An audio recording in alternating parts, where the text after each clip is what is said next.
Hi everyone, my name is Janet and I'm the founder of HR Check. Welcome to the first of many, I'm hoping, HR Check Women in Business Luncheons. I want to thank all the remarkable women here today who have travelled all over Victoria to come to this luncheon. We have a broad range of representation who have come together where I hope at the conclusion of this event, some of you will feel inspired, others will make new acquaintances, and all will take away new learnings. Today is a dream come true. At the commencement of my own business journey, being able to seek guidance from industry peers and feel supported when I needed it was so important for my own personal growth. For me, knowledge is power, which is why I want my events to be about storytelling, to hear stories from extraordinary women so we can all learn, share, and continue to evolve in the careers of our choosing. I also want to see people, not just women, come to future events.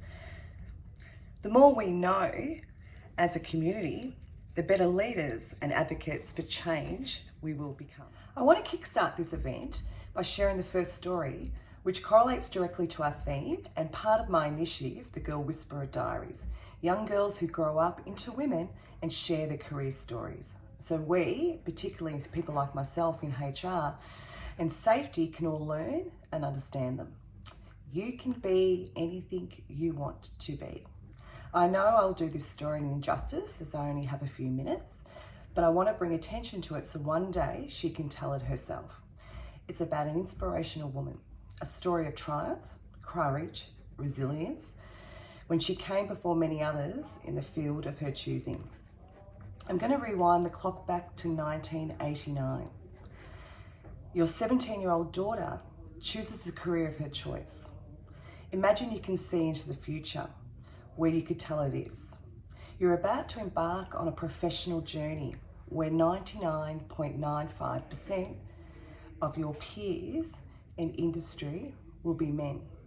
There'll be limited workplace protection and safety laws in place. However, there'll be no one around to help administer them, as both the HR and safety professions are still evolving. There'll be no Brodie's Law, no real understanding of vicarious liability. Psychosocial control measures won't exist for another 33 years. No adverse action protections. There'll be no readily available industry peers that look like you. No life coaches. No internet to seek out support or knowledge. No forums for you to attend to meet like-minded females in your field, and very minimal literature to read. You'll be expected to behave, dress, and talk like a man, as they are yet to understand you. The industry is yet to understand you.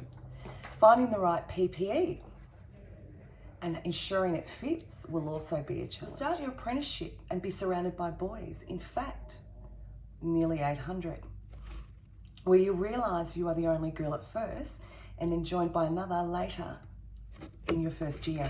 There'll be no access to on-site female facilities, but that's okay because there's a local Macca's across the road.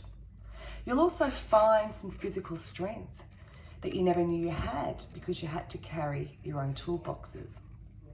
But you design your own trolley knowing deep down others will follow suit.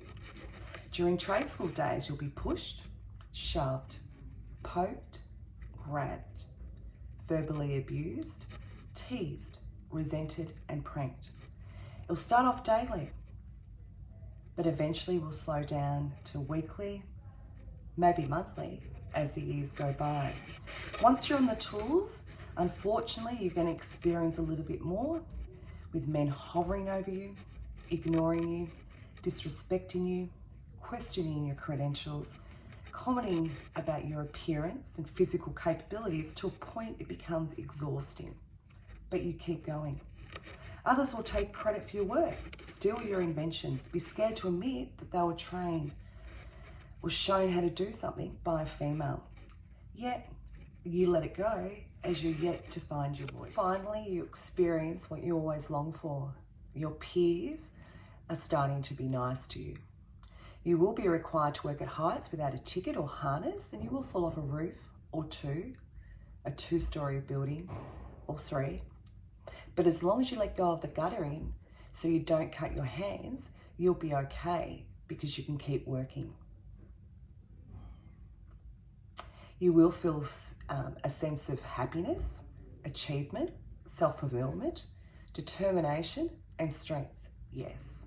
But sometimes you're going to feel lonely, isolated, and cry many, many private tears. You won't show weakness. You know you'll need to be brave and find the resilience you never knew you had. Unfortunately, at the start, you will suffer in silence. You will rarely speak up. You will never complain, no, and you will never, ever quit. As the years go by, boys will grow into men. Men will go on to get married, have daughters, have granddaughters, where one day you and some of them will cross paths, where they'll look at you and say, "I'm so sorry." You'll ask yourself this question: if you knew today what you knew then, would you make the same career choice? And the answer is yes. You'll end up finishing your apprenticeship as an award-winning apprentice and become part of the first wave of female plumbers registered in Australia. You'll have a highly successful career in plumbing, business, consulting, teaching, and workplace health and safety.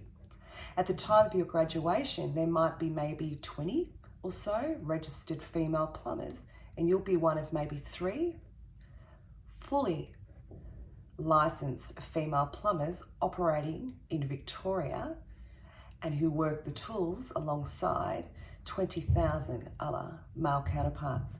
You'll obtain plumbing licenses in specialty areas such as water, gas, sanitary, drainage, and roofing. In addition to obtaining various tickets, licenses, and other qualifications in business, training, and workplace health and safety. Some of your notable achievements will include: you'll be a sanitary award recipient in your final year of trade school. You'll venture out on your own and, yes, become a director of your own company that you built from ground up. And at the same time, you'll accept a job with Holmes Glen College of TAFE, where you'll become the first female plumbing teacher in Australia, and you'll hold that role successfully for over 10 years.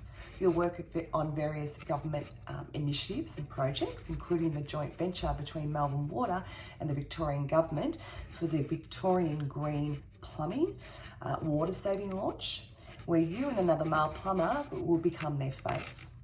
You'll also get to audit and compile some reporting for the Victorian Parliament House. You'll also be one of the first female plumbers involved in the Non-Traditional Trade Talks series and provide talks to primary and high school aged children. You'll also go on and become a senior and highly experienced workplace health and safety representative, where you'll continue to advocate change, keep people safe, and obviously do what you love doing, is making a difference. I remember taking a call from you, some time back, where you asked me some questions around psychosocial and felt that I was an expert in this area. And I don't know if you remember, but I remember saying, "Really? You're asking me?" I think you'd be one of the very few experts in Australia, if not the world, on psychosocial hazard identification and what type of control measures organisations should implement to support their workforces. I remember receiving a call back from you after we had this conversation, and you went, "You know what? I feel like this legislation was actually written for me. It's what I went through 33 years ago." Our conversations have been so therapeutic.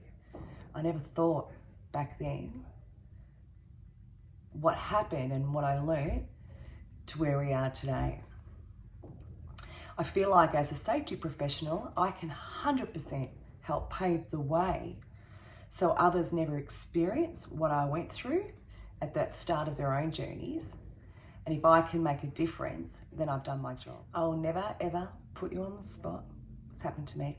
and I hate it, and I know you do too, or ask you to speak, as I know you will in your own time, in your own words, and it will be your own story. But if you could just stand up so everybody in the room can see who you are. I can't give you an award, even though you deserve so many, but I can give you this. I can give you a room full of your own professional peers to build meaningful relationships with. You are a true trailblazer, and our mother is looking on, and as our father is looking down, we're all just so proud. To everybody in this room, please join me and be upstanding and raise your glass today.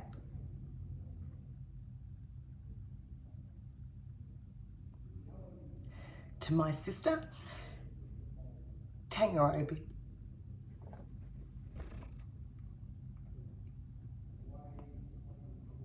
Not only was she part of the very first wave of female qualified plumbers in Australia, she's also an accomplished leader, entrepreneur, safety professional, and of course, the first female plumbing trade school teacher to ever be appointed in Australia. Thank you for being the first story to kickstart the first HR Women in Business luncheon. Enjoy your lunch, everybody, and congratulations, Tania. We all love you.